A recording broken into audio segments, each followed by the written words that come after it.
To my channel. இன்னைக்கு வந்து எங்கள் மாமா வீட்டில் இருக்க பப்பாளி மரம் தான் பார்க்குறீங்க.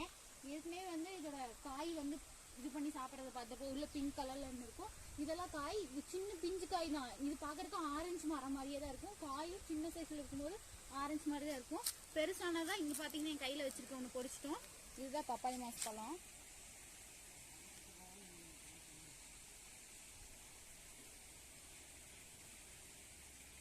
ஃப்ரெண்ட்ஸ், இந்த மரம் வச்சு ஒரு 30 இயர்ஸ் நியர்பை ஆயிடுச்சாமா. ஆனால் இதில் வந்து பார்த்தீங்கன்னா அவ்வளோவா விதை இருக்காது. ஃப்ரூட்ஸ் நிறைய இருக்குது. இது வந்து விதை போட்டு வந்தது தான். பட் இதில் இருக்க காய்களில் வந்து ரேராக தான் விதை இருக்குது. இப்போ விதையே வர்றதில்லைன்னு சொன்னாங்க. இந்த ஃப்ரூட்ஸ் வந்து பழமுதிர் சோலையிலேயே அவைலபிளாக இருக்குது. நீங்கள் கிடைச்சா கண்டிப்பாக வாங்கி சாப்பிடுங்க.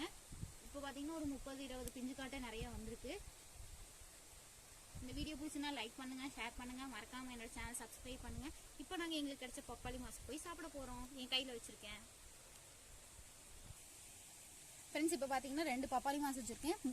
இது வந்து நல்லா முத்தி பெரிய பழமாச்சுன்னா தான் இந்த சைஸில் இருக்கும். கலரும் வந்து இந்த மாதிரி இருக்கும். க்ரீனிஷ் கலர் போய் ஒரு ஆரஞ்சு எல்லோ கலர் மாதிரி மாறிடும். இந்த மாதிரி இருந்தால் தான் சாப்பிட முடியும்.